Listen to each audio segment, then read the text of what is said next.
Lorsque mon tour est venu de me présenter, j'aurais expliqué comment je m'étais intéressé au red teaming, pourquoi je pensais qu'il serait si sérieux et si précieux pour les affaires, et comment j'espérais partager ces secrets avec le reste du monde.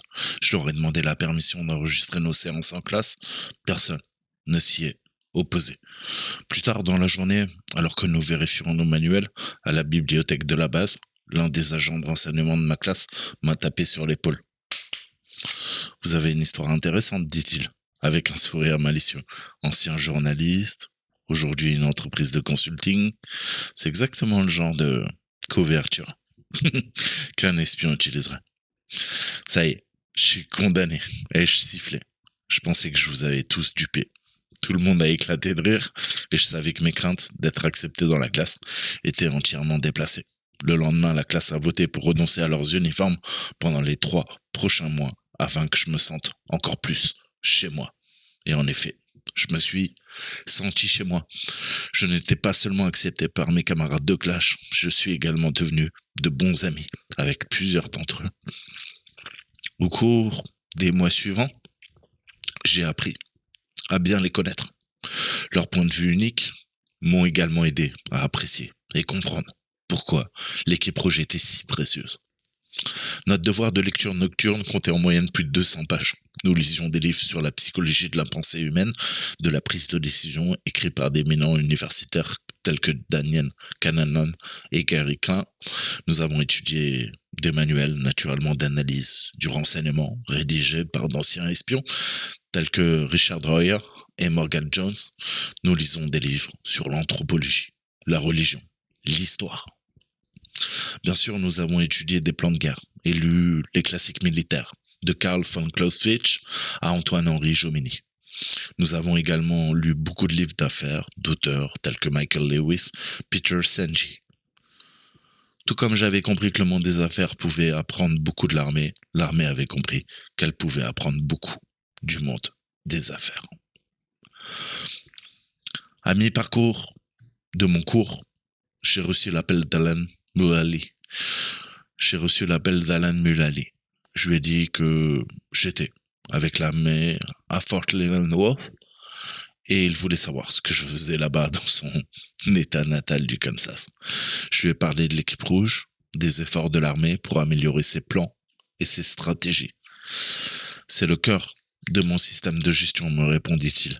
Il ne s'agit pas seulement d'examiner les risques, mais aussi d'examiner les opportunités et d'intégrer cela dans des rythmes de fonctionnement de l'entreprise afin que l'équipe de direction vérifie cela en permanence, m'a-t-il déclaré.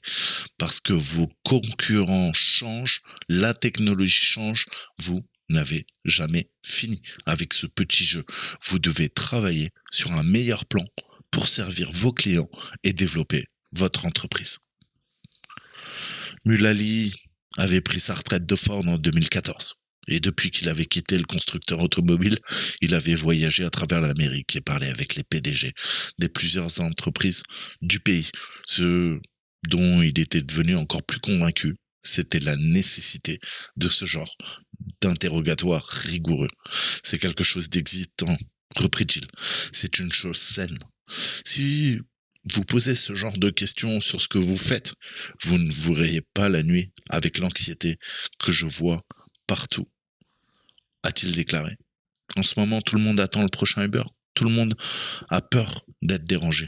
Mais plutôt que de s'en soucier, pourquoi ne pas simplement en faire partie du travail et l'intégrer au rythme de fonctionnement de l'entreprise? Je dis à Mulally que c'était exactement ce qu'était l'équipe rouge. J'ai partagé certains des outils et des techniques que j'avais appris à l'armée. Ce type d'approche est essentiel, a déclaré Mulally. Les entreprises que j'ai vues, qui progressent dans le monde, ne sont jamais satisfaites de l'endroit où elles se trouvent. Elles sont toujours à la recherche d'un meilleur plan.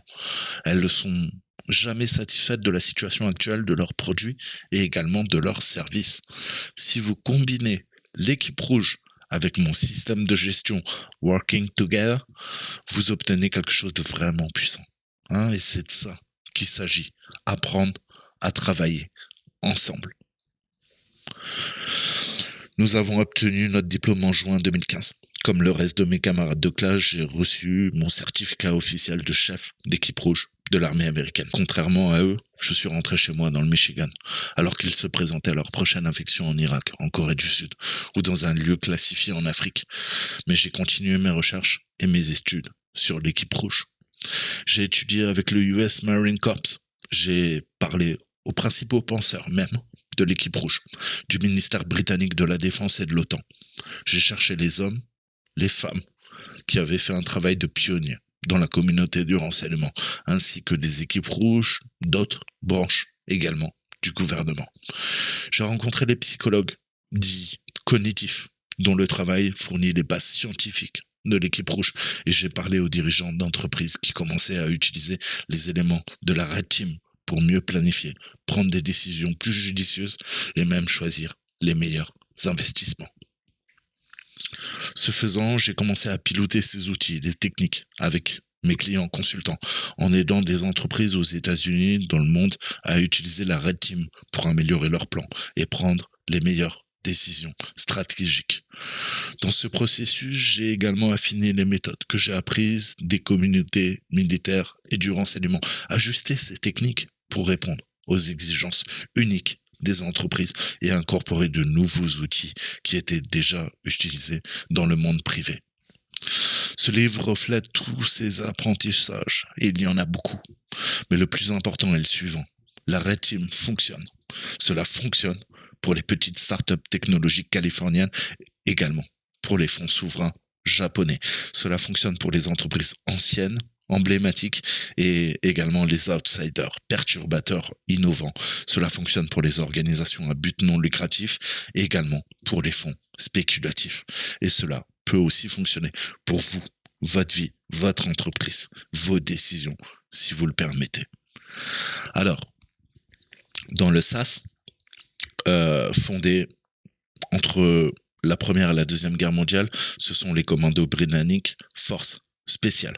On a un adage des SAS, le Special Air Service, qui dit « Who dares win ». Celui qui ose gagne. Qu'est-ce que je t'ai dit dans la précédente vidéo? Celui qui réfléchit gagne. Alors j'ajouterai, celui qui ose et qui réfléchit gagne. C'est important. De dures leçons, les origines de la Red Team. Alors, une phrase d'Henry Ford, l'échec n'est que l'occasion de recommencer cette fois plus intelligemment. Je répète, contextualisez votre vie, votre travail, vos échecs sentimentaux, vos échecs professionnels, vos échecs personnels. Je répète, l'échec n'est que l'occasion de recommencer cette fois plus intelligemment. Prenez-le comme un mode de vie, comme un mode de pensée. L'échec vous permet de vous améliorer. L'échec est nécessaire. D'accord? Il n'y a que ceux qui ne font rien, qui ne rencontrent jamais l'échec. Professionnel, personnel, sentimental. Pensez à ça. D'accord? N'ayez pas peur, surtout si vous êtes jeune, vous allez faire des conneries, soyez plus fort. L'échec ne doit pas vous détruire, l'échec doit vous construire, vous remettre en question. D'accord? Vous devez vous remettre en question grâce à l'échec. Et avant toute réussite, on a une succession d'échecs, puisque le plan parfait n'existe pas. D'accord? Donc c'est la remise en question et l'abnégation. D'accord? Accepter ses propres échecs, c'est en ressortir grandi, intellectuellement, psychologiquement, professionnellement, sentimentalement. D'accord? L'adage, ce qui ne détruit pas rend plus fort. C'est vrai. L'équipe rouge militaire américaine a une histoire d'origine. Elle a commencé, je vous le disais, une nuit de novembre 2002. On a une camionnette blanche. On va parler un petit peu du monde du renseignement. Et qui s'est arrêté devant le quartier général du commandement de la composante terrestre des forces de la coalition. On a Kandoa au Koweït. Donc c'était ce qu'on appelle une FOB, Forward Operation Base, base d'opération avancée, comme on dit dans le monde militaire. L'entrepôt reconverti était l'une des rares structures permanentes de la base en pleine expansion, qui garantissait comme une tempête à l'horizon depuis la frontière irakienne. À l'intérieur, le colonel Steve Rotkoff attendait avec son patron, le général de division James Spider Marks, le chef, en fait, du renseignement militaire des forces terrestres alliées et également le général de division James Sherman, chef des opérations. Les trois hommes étaient équipés pour la guerre, vêtus d'une tenue de combat couleur sable avec des Beretta 9 mm attachés à leurs cuisses. Rotkoff n'avait aucune idée de l'endroit où ils allaient. Puisqu'on lui avait dit d'apporter son casque, il savait qu'ils allaient quitter la base. Mais les deux généraux avaient leur propre chauffeur. Alors les deux généraux avaient leur propre chauffeur. Et ce qu'on appelle des informations de sécurité personnelle. Alors, ça n'a rien à voir avec l'information, c'est la sécurité des informations et des opérations. Techniquement, ce sont des gardes du corps. Ok, c'est comme ça qu'on les appelle dans le jargon. D'accord, chauffeur, garde du corps. Ceci n'était nulle part en vue. Cependant, alors que trois hommes se précipitaient sur le gravier jusqu'à la camionnette qui attendait, Rotkoff put voir deux Américains en civil attendant sur les sièges avant.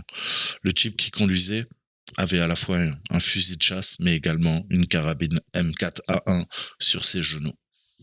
CIA, pense à Rotkoff. Je pense que c'est la source. Personne ne m'a dit un mot. Lorsque la porte s'est refermée et que la camionnette avait fait un bond en avant, pulvérisant du gravier dans son sillage. Alors qu'il s'approchait de la porte principale, le général Mark se tourna vers Rotkoff. On se dirige vers Kuwait City. On va rencontrer quelqu'un de la CIA qui nous a fait venir à nous. Il souhaite nous parler. Votre travail consiste à prendre des notes. Rotkoff hocha la tête. La camionnette s'est dirigée vers un bâtiment en tôle ondulée quelque part à la périphérie de la ville. Une lourde porte en acier s'est ouverte pour les laisser entrer.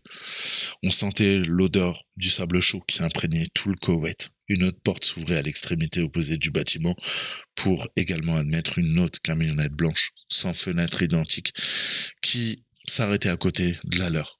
Et les deux portes du bâtiment se refermaient de façon synchrone. La porte de l'autre fourgon s'ouvrit pour révéler un religieux irakien barbu portant un turban noir et des vêtements noirs gonflés, tel un peignoir. Il rassembla ses robes autour de lui, sortit, suivi de son interprète. L'un des hommes de la CIA a fait les présentations tandis que les autres agents prenaient leur position aux portes du bâtiment et touchaient et vérifiaient la sécurité avec leur carabine M4A1. Le nom de l'imam était Saïd Abdul Majid Al-Khay. C'était un éminent dirigeant chiite de la ville sainte de Najaf. La CIA avait informé les officiers de l'armée qu'il devait être notre homme en Irak.